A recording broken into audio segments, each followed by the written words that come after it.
À mesa com Jesus.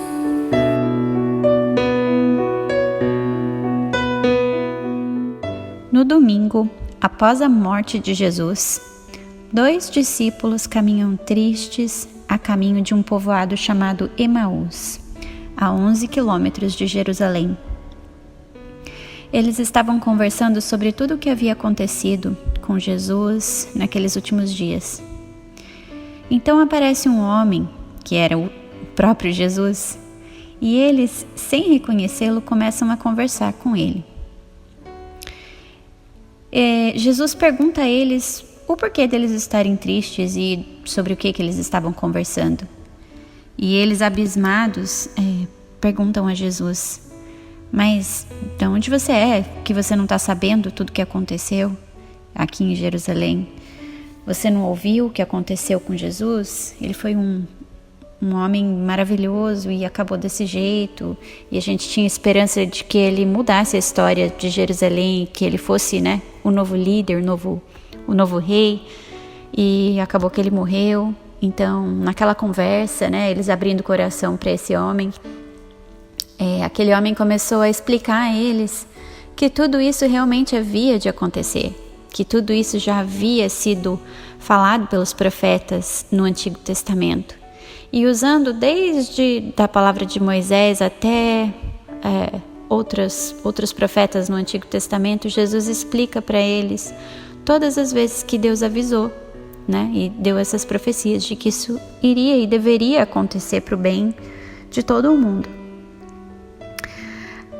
Depois de conversarem muito, eles chegaram no destino deles em Emaús, e Jesus fez como se ele fosse continuar o caminho dele.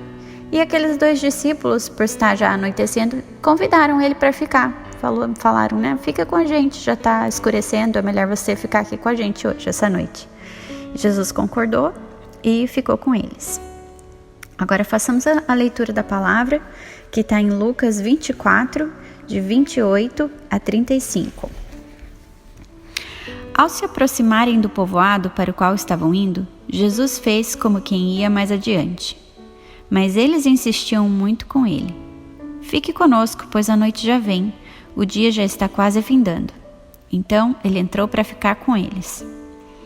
Quando estava à mesa com eles, tomou o pão, deu graças, partiu e deu a eles. Então os olhos deles foram abertos e o reconheceram, e ele desapareceu da vista deles. Perguntaram-se um ao outro: não estava queimando o nosso coração enquanto ele nos falava no caminho e nos expunha as Escrituras?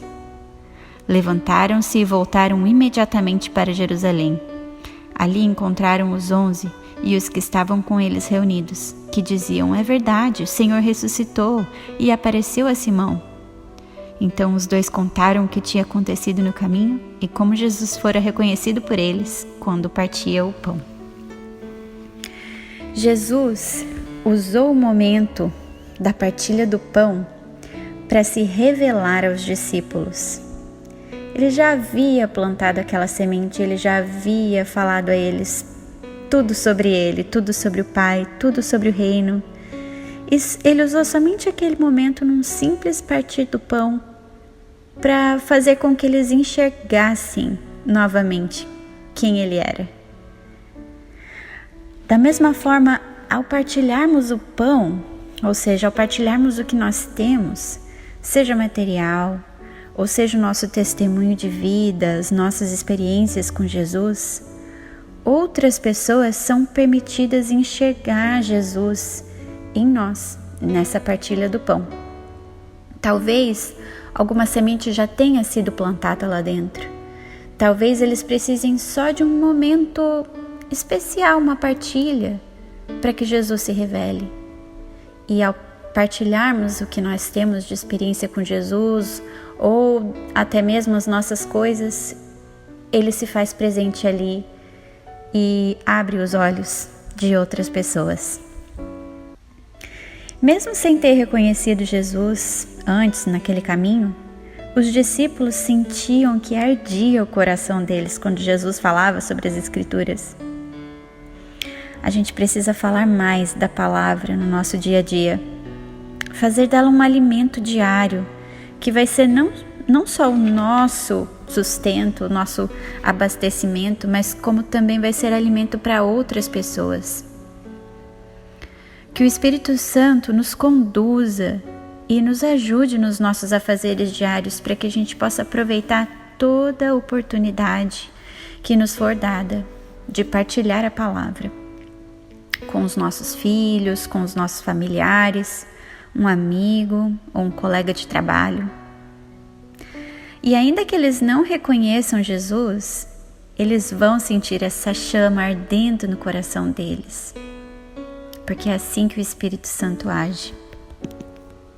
Em Deuteronômio 6, Deus nos ensina que nós devemos falar da palavra em todo momento. Ele fala que a gente deve guardar essa palavra no nosso coração e ensinar com persistência aos nossos filhos. Ele nos diz: converse sobre elas quando estiver sentado em casa, quando estiver andando pelo caminho, quando se deitar e quando se levantar. Amarre-as como um sinal nos braços e as prenda na testa. Escreva-as nos batentes das portas da sua casa e em seus portões. A palavra deveria estar em todo lugar na nossa casa, para que a gente se lembre, para que a gente saiba o quanto ela é importante na nossa vida, o quanto Deus usa a sua palavra para nos sustentar e nos orientar no nosso dia a dia. Ela devia estar presente nas nossas refeições, ela deveria estar presente nas nossas conversas, ela deveria estar presente na nossa mente, no nosso coração, em todo momento da nossa vida. E por fim, lá no verso 33, fala que aqueles discípulos, depois que reconheceram Jesus, levantaram-se e voltaram imediatamente para Jerusalém.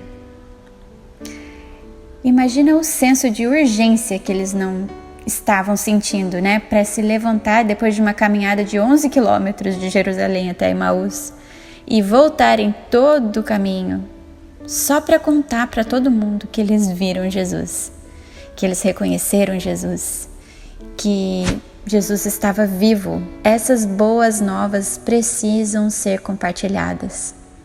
Da mesma forma, a gente tem que ter esse senso de urgência, essa euforia de contar essa notícia boa, essa notícia maravilhosa de que Jesus está vivo, Ele está entre nós. E não vamos nos esquecer de que foi no partir do pão que eles enxergaram Jesus. E a cada vez que nós abrimos a nossa Bíblia, ele se faz pão novamente e é partido e entregado a nós como alimento. Que tu, Senhor, seja sempre o nosso sustento. Em nome de Jesus. Amém. Sentar-me contigo e partilhar da mesma mesa, te olhar, te tocar e te dizer, meu Deus, como és lindo. Te olhar, te tocar e te dizer, meu Deus, como és lindo.